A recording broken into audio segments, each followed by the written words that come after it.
On November 26, Donald Trump made a striking announcement, declaring that South Africa will not be invited to the upcoming G20 summit scheduled to take place in Miami.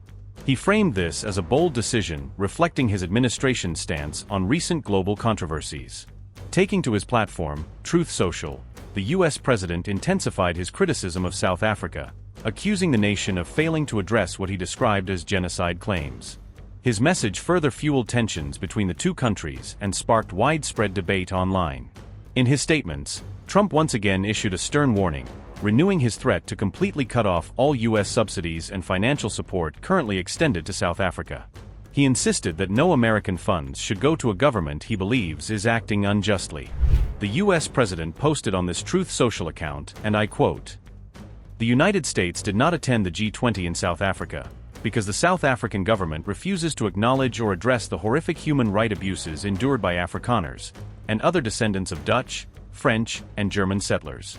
To put it more bluntly, they are killing white people and randomly allowing their farms to be taken from them. Perhaps, worst of all, the soon-to-be out-of-business New York Times and the fake news media won't issue a word against this genocide.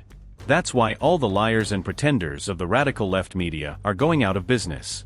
At the conclusion of the G20, South Africa refused to hand off the G20 presidency to a senior representative from our U.S. embassy, who attended the closing ceremony.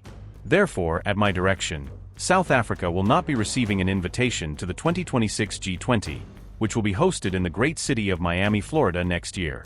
South Africa has demonstrated to the world they are not a country worthy of membership anywhere, and we are going to stop all payments and subsidies to them, effective immediately.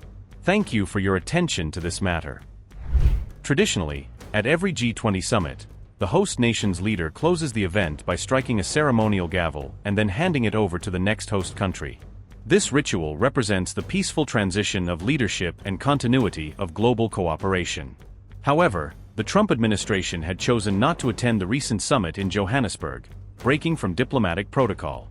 Their absence created confusion and disrupted the usual ceremonial proceedings. As a result, South African President Cyril Ramaphosa did not pass the symbolic gavel to any representative or nation at the conclusion of the event. This unprecedented moment left the future hosting tradition momentarily in question. Later, Donald Trump claimed that, on November 26, he had actually dispatched a U.S. embassy official to formally receive the gavel on behalf of the United States. He suggested that this gesture was meant to uphold tradition despite earlier diplomatic strains. According to Trump, that offer was turned down by President Ramaphosa's administration, which he described as an intentional and disrespectful slight against the United States. The rejection, he argued, was proof of ongoing hostility between the two nations. It's important to remember that Trump has long accused South Africa's government of orchestrating a so-called genocide against white farmers and landowners. This controversial claim has been widely disputed, but continues to shape his rhetoric toward the country.